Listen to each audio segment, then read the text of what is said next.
இறை இயேசுவில் பிரியமுள்ள மாதா தொலைக்காட்சியின் அனைத்து நிகழ்ச்சிகளையும் ஆவலோடு பார்த்து கொண்டிருக்கிற அன்பு நேயர்கள் அனைவருக்கும் இனிய இரவு வணக்கம். ஒவ்வொரு நாளும் இந்நிகழ்வின் வழியாக நமது நல்வாழ்விற்கு தேவையான பல நல்ல சிந்தனைகளை நாம் தெரிந்து கொண்டிருக்கிறோம். இன்றும் ஒரு அருமையான சிந்தனையைத்தான் நான் உங்களோடு பகிர்ந்து கொள்ள ஆசைப்படுகிறேன். கடவுளால் படைக்கப்பட்ட நாம் அனைவருமே தவறு செய்யக்கூடியவர்கள்தான். தவறு செய்கின்றவர்கள் அனைவருமே கடவுளாலும் மக்களாலும் தண்டிக்கப்பட்டிருந்தால் இன்று நம்மில் எத்தனை பேர் உயிரோடு இருந்திருப்போம் என்று நமக்கு தெரியாது. காரணம், அனைவருமே ஏதோ ஒரு வகையில் பாவியாகத்தான் வாழ்ந்து கொண்டிருக்கிறோம். நீதிமான் கூட ஒரு நாளைக்கு 7 முறை பாவம் செய்கிறான் என்று திருவிவிலியம் கூறுகின்றது. மனிதன் தவறிய போதெல்லாம் கடவுள் தண்டித்திருந்தால் இன்று யார்தான் உயிருடன் இருந்திருக்க முடியும்? பாவம் செய்கின்ற ஒவ்வொருவரையும் தண்டிப்பதன் மூலம் அவர்களை நல்லவர்களாக மாற்ற முடியுமா என்றால் அது நிச்சயமாக முடியாது.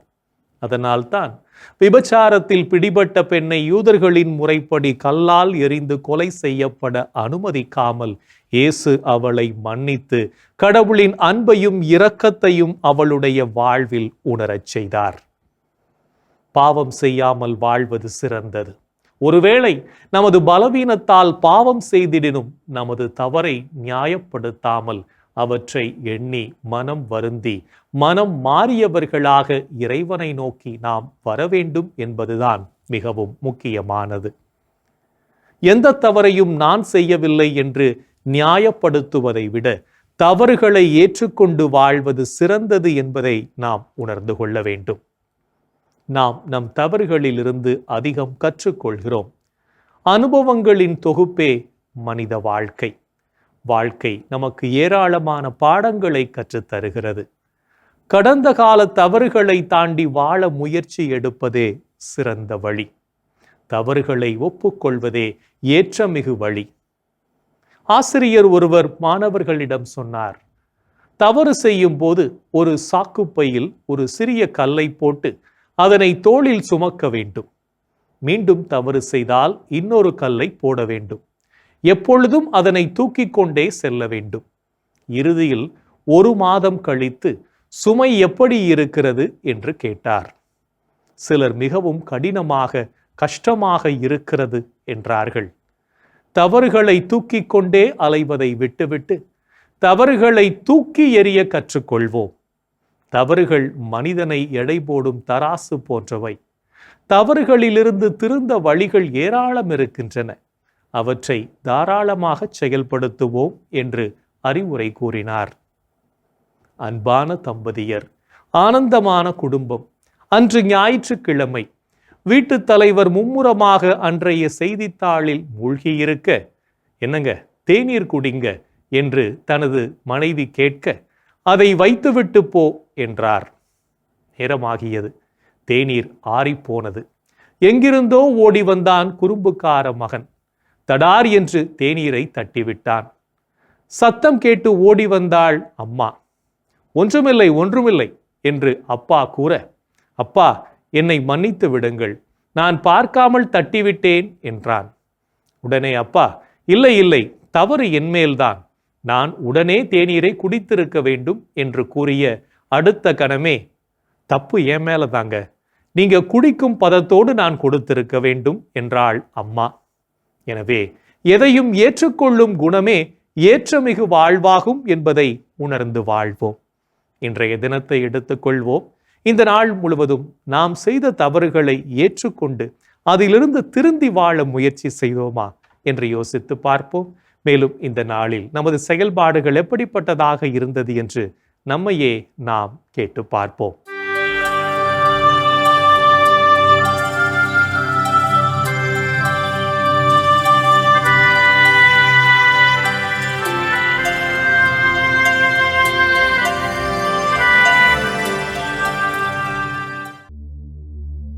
இன்று நீங்கள் செய்த செயல்களில் நீதியை நிலைநாட்டினீர்களா? நீதியை நிலைநாட்டுங்கள், நேர்மையை கடைபிடியுங்கள். நான் வழங்கும் விடுதலை அண்மையில் உள்ளது. இன்று நீங்கள் கடவுள் மீது நம்பிக்கை கொண்டீர்களா? விழிப்பாயிருங்கள், நம்பிக்கையில் நிலைத்திருங்கள், துணிவுடன் நடந்து கொள்ளுங்கள், வலிமையுடன் செயல்படுங்கள். இன்று நீங்கள் செய்த செயல்களை நல்ல மனதோடு செய்தீர்களா? முணுமுணுக்காமலும் வாதாடாமலும் யாவற்றையும் செய்யுங்கள்.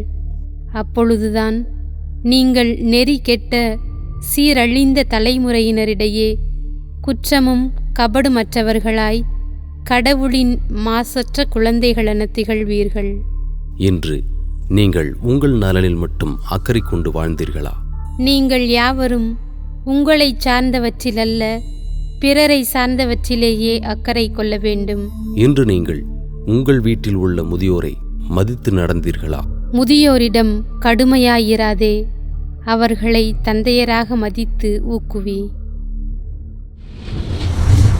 இன்று நாம் இறைவனுக்கு ஏற்புடைய செயல்களை செய்திருந்தாலும் சமயங்களில் இறைவனுக்கு எதிராகவும் செயல்பட்டு இறைவனையும் நம்மை சுற்றி வாழும் சமூகத்தையும் மனநோகச் செய்திருப்போம். அத்தகைய தருணங்களுக்காக மனம் வருந்தி மன்னிப்பு கேட்டு மனத்துயர் மன்றாட்டை ஜெபிப்போம்.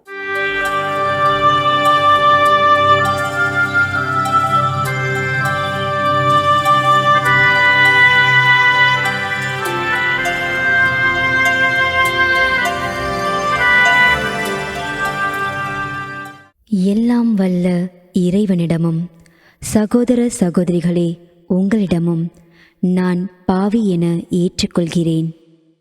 ஏனெனில் என் சிந்தனையாலும் சொல்லாலும் செயலாலும் கடமையில் தவறியதாலும் பாவங்கள் பல செய்தேன். என் பாவமே, என் பாவமே, என் பெரும் பாவமே.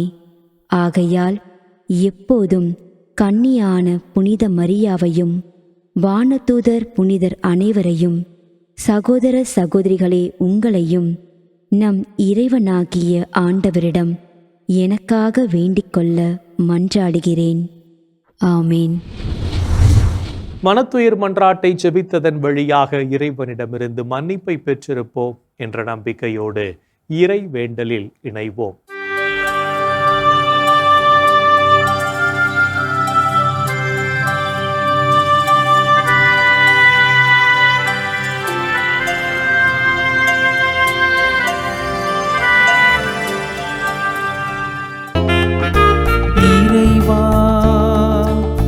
இறைவா எமக்கு துணை புரிய வாரும்.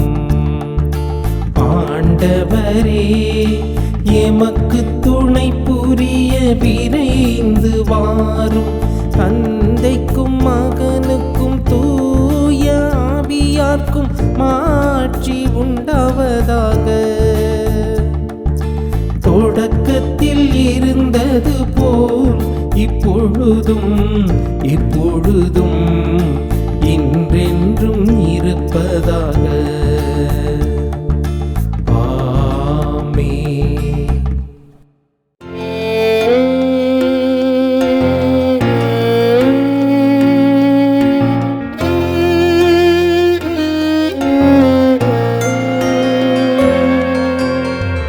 மண்ணுலகோரின் மீட்பராம் இயேசுவே, தன்னொளி வீசும் தந்தையின் மொழியே, கண்ணுக்கு எட்டா ஒளியின் மொழியே, அன்பும் அடியார்க்கு அருளும் மரணே. எல்லையில்லா வல்லமையுள்ளவா,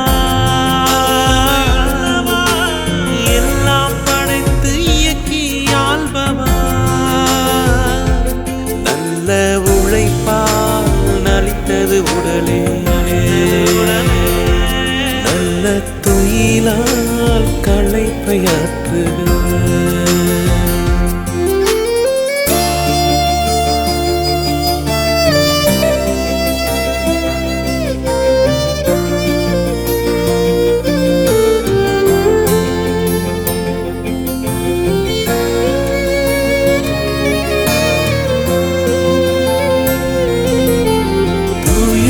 ரத்தம் நீட்ட மக்கள்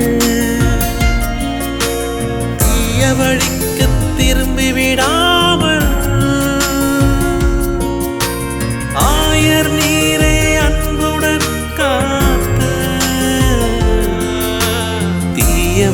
மனசை தொலைத்தளித்தீரே.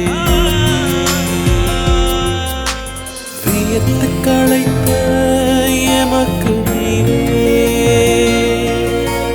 தயவாய் துயிலுற நேரம் தந்தே. தளர்ந்த உடலிடம் பெறவே உறங்கினோம். உணவோ மயக்கம் தவித்துமை உணர்ந்த இறப்பை வென்று உயிர்த்த இயேசுவே. சிறப்பார் மாட்சி உமக்கென்றென்றும். பிறப்பில்லா தந்தையும் ஆவியாரும் நிறைப்புகள் இடையறவுடன் பெருக. ஆமென்.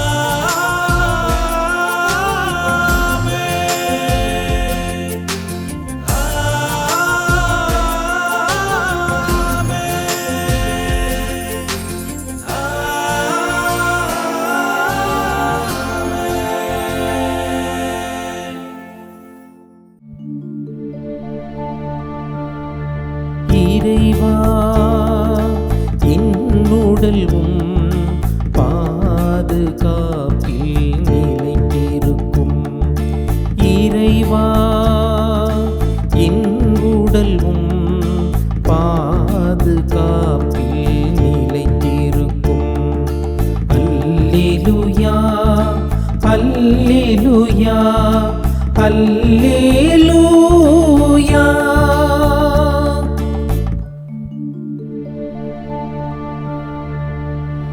இறைவா என்னை காத்தருள்வீர். உம்மிடம் நான் அடைக்கலம் புகுந்துள்ளேன். நான் ஆண்டவரிடம் நீரே என் தலைவர், உம்மையன்றி வேறு செல்வம் எனக்கு இல்லை என்று சொன்னேன். பூவுலையில் உள்ள தூயோர் எவ்வளவோ உயர்ந்தோர், அவர்களோடு இருப்பதே எனக்கு பேரின்பம். வேற்று தெய்வங்களை தொழுவோர் தங்கள் துன்பங்களை பெருக்கிக் கொள்வர். அவற்றுக்குச் செலுத்தப்படும் இரத்த பலிகளில் நான் கலந்து கொள்ளேன். அவற்றின் பெயரை கூட நாவினால் உச்சரியேன். ஆண்டவர் தாமே என் உரிமை சொத்து, அவரே என் கிண்ணம். எனக்குரிய பங்கை காப்பவரும் அவரே. இனிமையான நிலங்கள் எனக்கு பாகமாக கிடைத்தன. உண்மையாகவே என் உரிமை சொத்து வளமானதே. எனக்கு அறிவுரை வழங்கும் ஆண்டவரை போற்றுகிறேன். இரவில் கூட என் மனச்சான்று என்னை எச்சரிக்கின்றது. ஆண்டவரை எப்போதும் என் கண்முன் வைத்துள்ளேன். அவர் என் வலப்பக்கம் உள்ளார். எனவே நான் அசைவுறேன். என் இதயம் மகிழ்கிறது, என் உள்ளம் மக்களிக்கிறது. என் உடலும் உம் பாதுகாப்பில் இளைப்பாரும். ஏனெனில் என்னை பாதாளத்தில் விட்டுவிட மாட்டீர். உம் அன்பன் நான் படுகொலியை காணவிட மாட்டீர். வாழ்வின் வழியை நான் அறியச் செய்வீர். உமது திருமுன் எனக்கு நிறை மகிழ்ச்சி உண்டு. உமது வலப்பக்கத்தில் எப்போதும் பேரின்பம் உண்டு. தந்தைக்கும் மகனுக்கும் தூய ஆவியார்க்கும் மாட்சி உண்டாவதாக. தொடக்கத்தில் இருந்தது போல் இப்பொழுதும் எப்பொழுதும் என்றென்றும் இருப்பதாக. ஆமென்.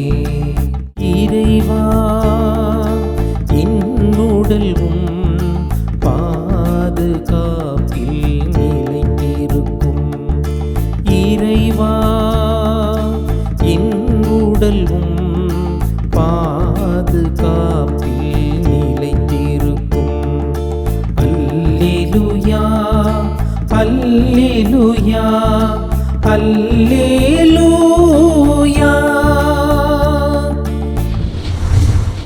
இறைவனின் உடனிருப்பு இந்த இரவு பொழுதிலும் நம்மை பாதுகாத்து வழிநடத்தும் என்ற நம்பிக்கையை இறை வேண்டலின் வழியாக பெற்றுக்கொண்ட நாம் இப்போது நாளைய நற்செய்தி வாசகத்திற்கு செவிமடுப்போம்.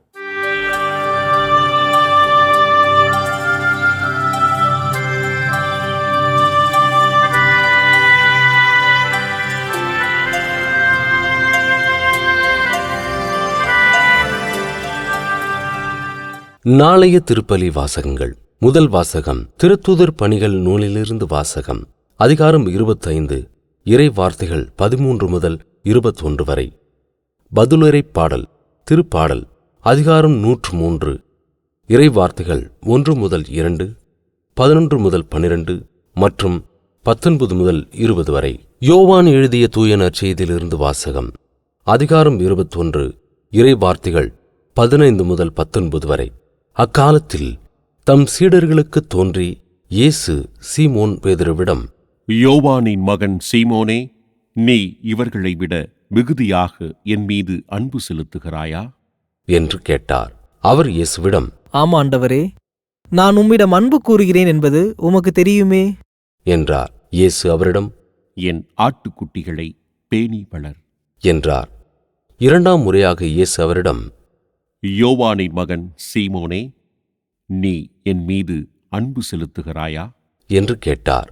அவர் இயேசுவிடம், ஆம் ஆண்டவரே, நான் உம்மிடம் அன்பு கூறுகிறேன் என்பது உமக்கு தெரியுமே என்றார். இயேசு அவரிடம், என் ஆடுகளை மேய் என்றார். மூன்றாம் முறையாக இயேசு அவரிடம், யோவானின் மகன் சீமோனே, நீ என்னிடம் அன்பு கூறுகிறாயா என்று கேட்டார். நீ என்னிடம் அன்பு கூறுகிறாயா என்று இயேசு மூன்றாம் முறை கேட்டதால் பேதுரு துயருற்று அவரிடம், ஆண்டவரே, உமக்கு எல்லாம் தெரியுமே, நான் உம்மிடம் அன்பு கூறுகிறேன் என்பது உமக்கு தெரியுமே என்றார். இயேசு அவரிடம், என் ஆடுகளை பேணி வளர் என்றார். மேலும் அவர், நீ இளைஞனாக இருந்தபோது நீயே இடையை கட்டிக்கொண்டு உனக்கு விருப்பமான இடத்தில் நடமாடி வந்தாய். உனக்கு முதிர் வயது ஆகும்போது நீ கைகளை விரித்துக் கொடுப்பாய். வேறொருவர் உன்னை கட்டி உனக்கு விருப்பம் இல்லாத இடத்திற்கு கூட்டிச் செல்வார் என உறுதியாக உனக்குச் சொல்கிறேன் என்றார். பேதுரு எவ்வாறு இறந்து கடவுளை மாட்சிப்படுத்தப் போகிறார் என்பதை குறிப்பிட்டே அவர் இவ்வாறு சொன்னார்.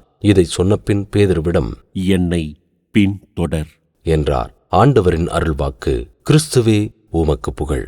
அல்லேலூயா அல்லேலூயா அல்லேலூயா.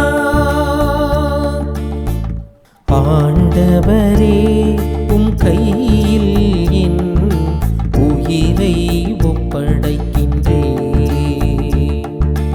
ஆண்டவரே, உம் கையில் என் உயிரை ஒப்படைக்கின்றேன்.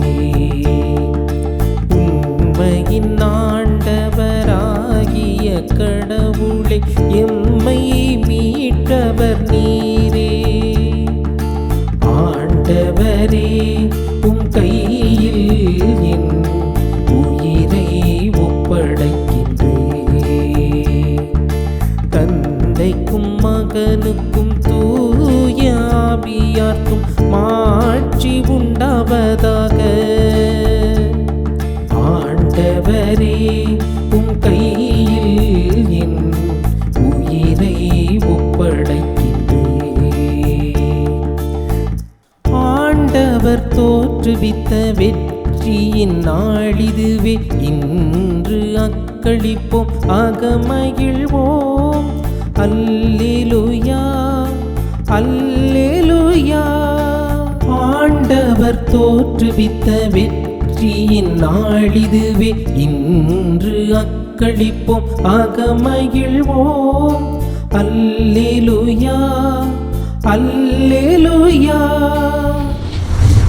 நாம் ஒவ்வொருவரும் முழு உள்ளத்தோடு இறைவனை அன்பு செய்து வாழவும், அவர் நமக்கு தரும் படிப்பினைகளை வாழ்வாக்கவும் அழைப்பு விடுக்கும் இயேசுவின் குரலுக்கு செவிமடுத்து வாழ்வோம் என்ற சிந்தனையோடு சிமியோன் பாடலில் இணைவோம். ஆண்டவரே, நாங்கள் விழித்திருக்கும் போது எங்களை காத்தருளும். நாங்கள் தூங்கும் போது எங்களை பாதுகாத்தருளும். இதனால் கிறிஸ்துவோடு விழித்திருந்து அவரோடு அமைதியில் இளைப்பாறுவோம். அல்லேலூயா. ஆண்டவரே, உமது சொற்படி மடியான் என்னை இப்போது அமைதியுடன் போகச் செய்கின்றேன். ஏனெனில் மக்கள் அனைவரும் காணுமாறு நீர் ஏற்பாடு செய்துள்ள உமது மீட்பை என் கண்கள் கண்டு கொண்டன. இம்மீட்பே பிற இனத்தாருக்கு வெளிப்பாடு அருளும் மொழி. இதுவே உம் மக்களாகிய இஸ்ரவேலுக்கு பெருமை. தந்தைக்கும் மகனுக்கும் தூய ஆவியார்க்கும் மாட்சி உண்டாவதாக. தொடக்கத்தில் இருந்தது போல் இப்பொழுதும் எப்பொழுதும் என்றென்றும் இருப்பதாக. ஆமென். ஆண்டவரே, நாங்கள் விழித்திருக்கும் போது எங்களை காத்தருளும். நாங்கள் தூங்கும் போது எங்களை பாதுகாத்தருளும். இதனால் கிறிஸ்துவோடு விழித்திருந்து அவரோடு அமைதியில் இளைப்பாறுவோம். அல்லேலூயா. இறைவன் நம்மை ஒவ்வொரு நொடிப்பொழுதும் அற்புதமாய் வழிநடத்தி கொண்டிருப்பதை சிமியோன் பாடல் வழியாக உணர்ந்து ஜெபித்த நாம் இப்போது நாளைய புனிதரை பற்றி பார்க்கலாம்.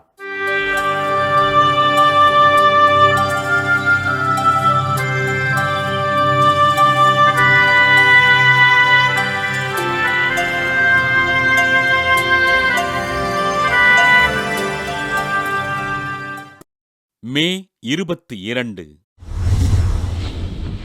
காசியா நகர், புனித ரீட்டா.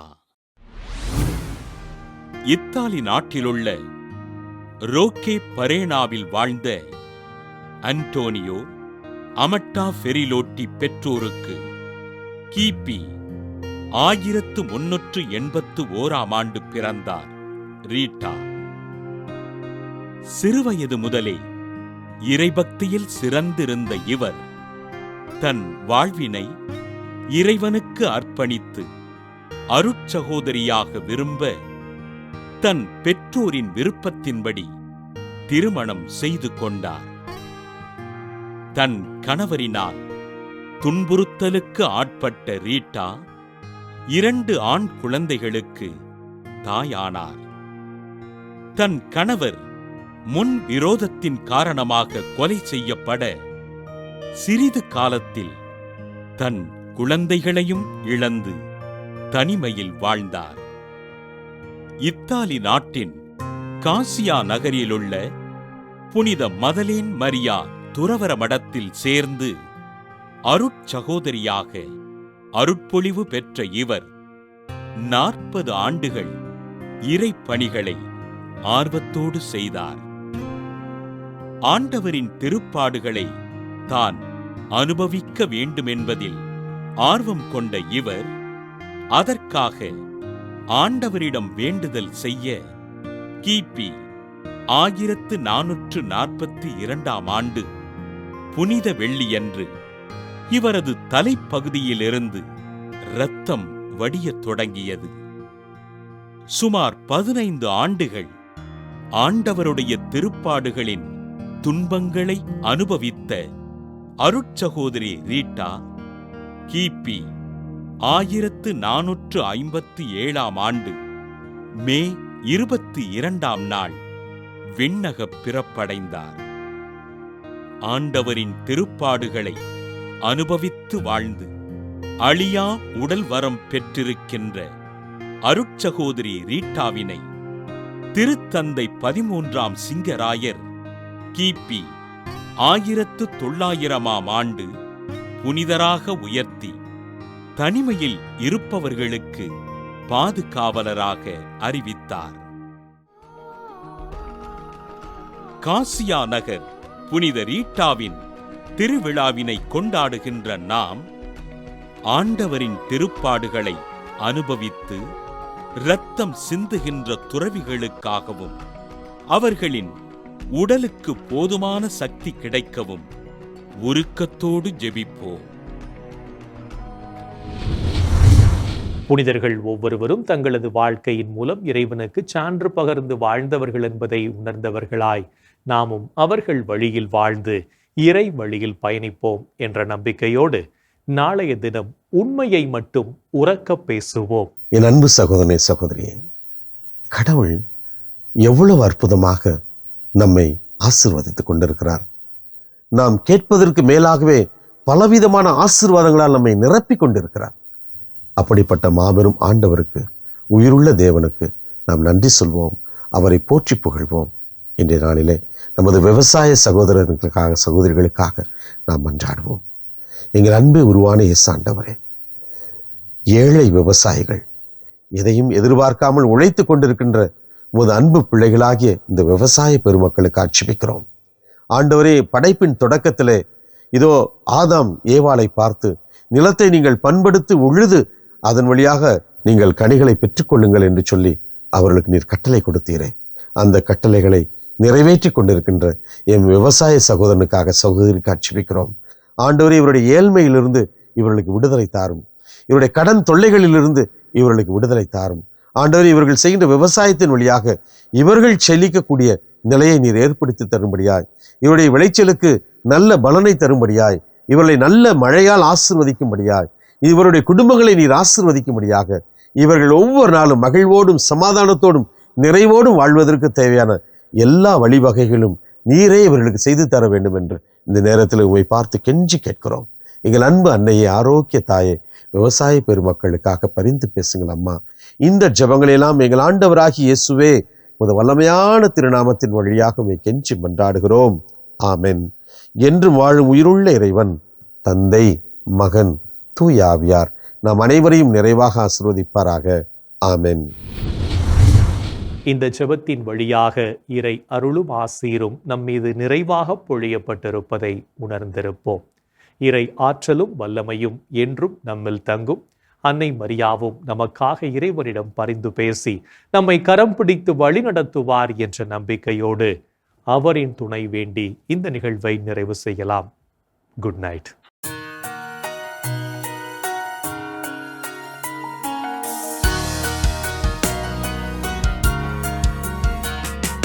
வானகம் ஆளும் அரசி வாழ்க, வானவர் அனைவரின் தலைவியே வாழ்க, இசையின் வேரே உலகில் பேரொளி உதயம் ஆகிய வாயிலை வாழ்க.